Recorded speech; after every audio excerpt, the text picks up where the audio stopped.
Some important information and calls to action with respect to the increasingly desperate plight of religious minorities, Sikhs and Hindus in Afghanistan.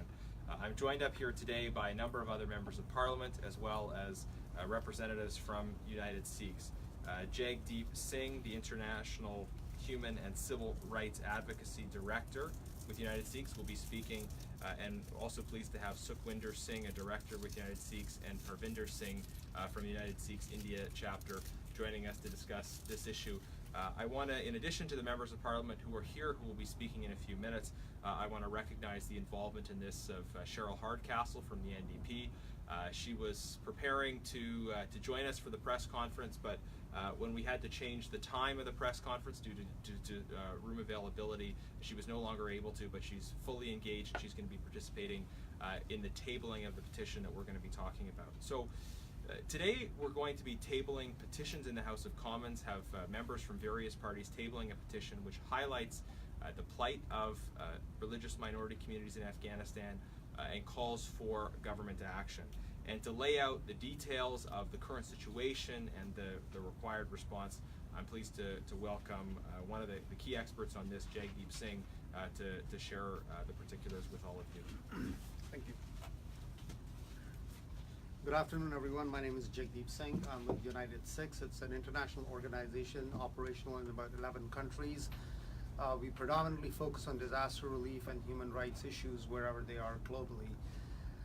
In regards to the Afghan issue, we've got a lot of concern in terms of the deteriorating situation of the community there in Afghanistan. Before I start, I also want to thank everybody, all the parties really. We've got NDP and of course the Progressive Conservatives and the Green Party behind this in terms of petition reading in the Parliament and of course facilitating all the events today here in Ottawa. There's countless hours of work that's gone into this behind the scenes, of course, both here in Ottawa and in other parts of Canada.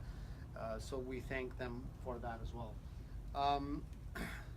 United Sikhs have been championing this issue for quite some time.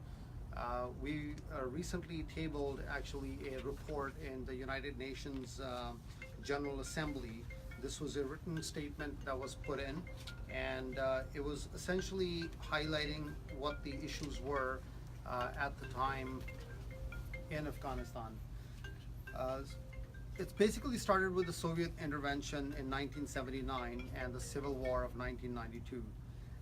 We've had roughly about 200,000 Sikh population with Hindu population in Afghanistan as well. And with 1979 Soviet intervention, the issues is when the problem started really for Afghanistan in general, and then from there on, it just became predominantly Taliban-dominated society, and the minorities started facing issues also as a result of that. In 1992, we have reports actually of 60,000 Sikhs in Afghanistan, which are down to about 2,000 now. Some accounts actually put the number as low as 1,200. Mainly, they're confined to religious places, gurdwaras as we call them, the Sikh place of religious learning. And 65 historical gurdwaras are there in Afghanistan, and most of them are in a bad condition. These are regularly targeted by Taliban and by other extremist organizations. Our concern is basically threefold. We've got, for Afghani Sikhs and a very small number of Hindus that are left there, it's safety and security, religious freedom, and education and livelihood. So livelihood and education are pretty much non-existent. They are confined to compounds of religious organizations where they're trying to sort of stay together as a community with their families, whatever's left.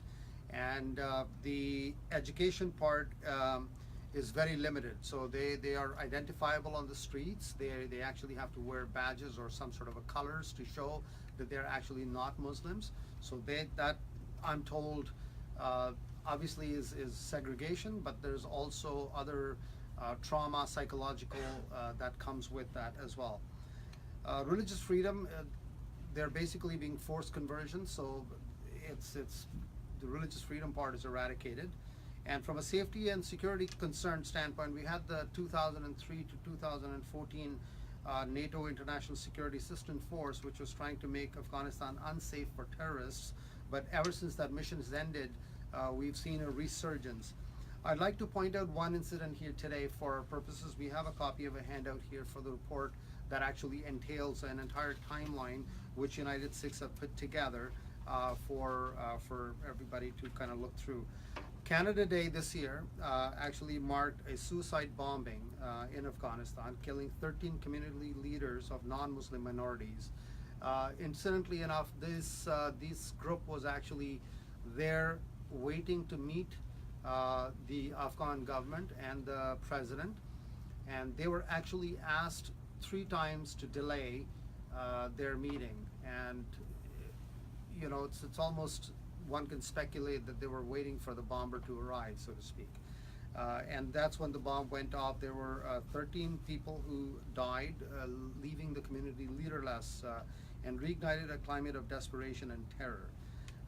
On August 11th, more than 1,000 Taliban fighters stormed Ghazni, leaving estimated 250 civilians dead. This was followed by another apparently targeted suicide bombing on the 15th of August at an education center in Kabul, which left 48 people dead and 67 injured. So these events demonstrate a very recent and a sudden escalation of violence and terror, fueled by religious ideology and inflicted mainly upon non-Muslim minorities. In the tabling of our report in the United Nations General Assembly in September 2018 and today as well, we're basically asking, you know, world leaders in human rights, such as, you know, my adopted country, my country, Canada now, to basically step forth and help, just the same way that the current government has helped Syrian refugees and other communities in basically providing a safe haven. We're talking of small numbers, and we've had also provided on several instances provided promises that we're willing to take care of all these people if they are able to come to Canada directly from Afghanistan. The reason they are in Afghanistan is because they have the inability to actually go to other places for to immigrate. So that's basically what I like to point out, and there's a certain sense of urgency to this. I know that we have procedures and we have processes here in the Parliament and all of that, but we have to understand, with each day and each hour passing just brings that much more uncertainty in the lives of these people who don't know if they're actually going to survive the next hour or not. So we have to really keep that in mind and really not get caught up into processes and things like that. So I really once again thank all the parties here with me, you know, basically who put their weight behind this in trying to get this done as soon as possible. Thank you very much. I really appreciate the time and the opportunity to bring this forward. Thank you, Jagdeep. I want to again recognize the work that you and United Sikhs have done, and recognize as well that there are many different organizations in the Sikh community, the Hindu community, other places who have been speaking about this issue, engaged in the issue. Of course, definitely it's important to mention the long-standing work of the Buller Foundation, as well as their cooperation and the important work being done by the World Sikh Organization. And there was one particular person, we have about 5,000 signatures on this petition, and there was a great deal of work done by a gentleman, businessman in Toronto named Jarmanjeet Singh, who had wanted to be here today, but unfortunately was not able to. So really appreciate the leadership that so many people have shown in helping to bring this issue to the attention of our Parliament and ensure a greater sense of solidarity. Now I'm pleased to welcome the leader of the Green Party, a great friend and colleague, and someone who it's such an honor to work with on these issues, Elizabeth May.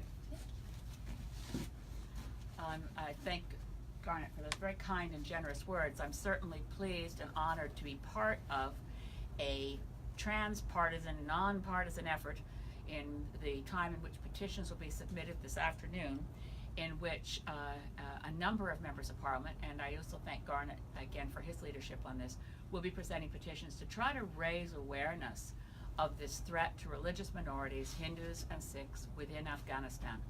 I hope that this will make a difference. I have to say that the drop in the numbers of the population of Sikhs within Afghanistan that you've heard about today, I find deeply troubling. I think we need to pay a lot of more attention to the plight in which they find themselves. C'est un grand honneur pour moi d'être ici parmi mes collègues, particulièrement M.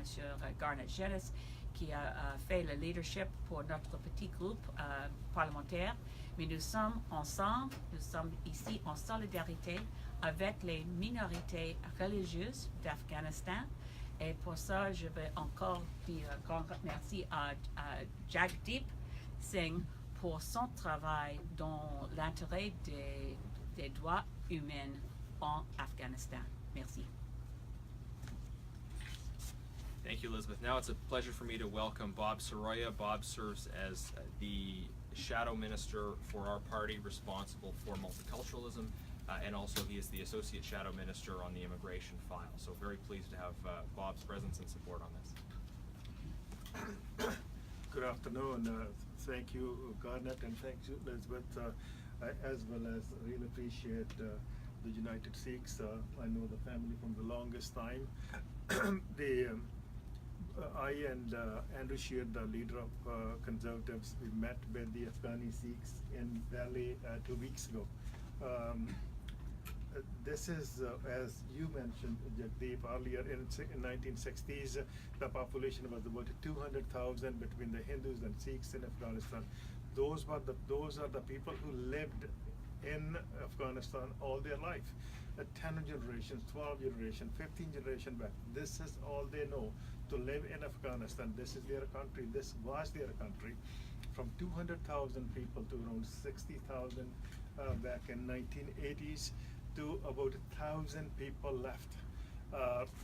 When I was in New Delhi 2 weeks ago, I learned some of the words. One of the, I think they were using word jazira.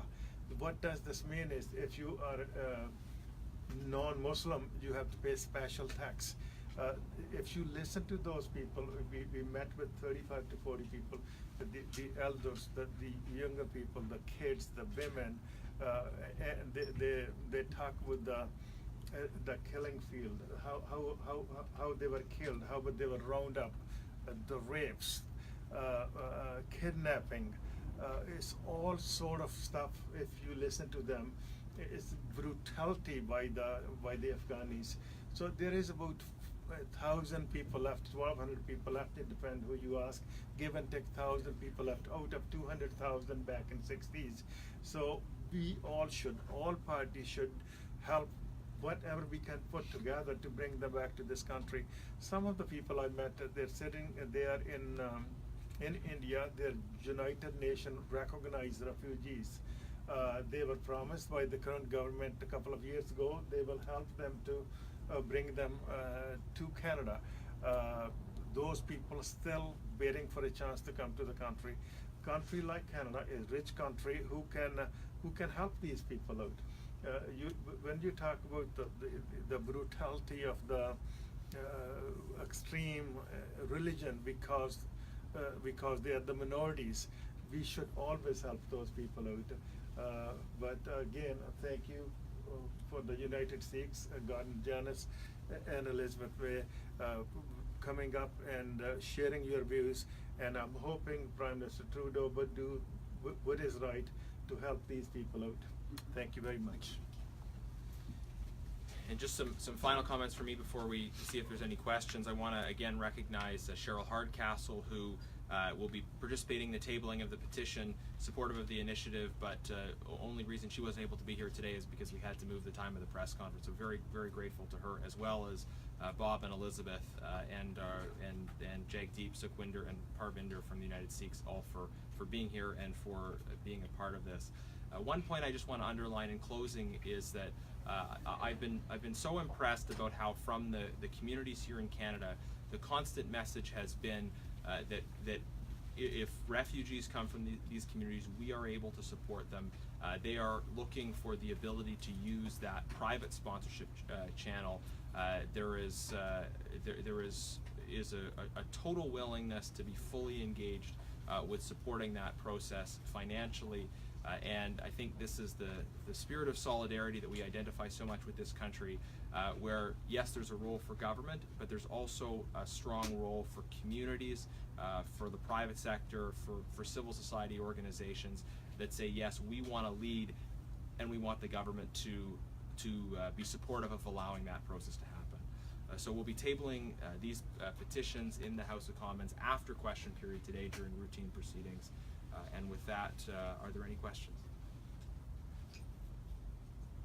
Okay, thank you very much.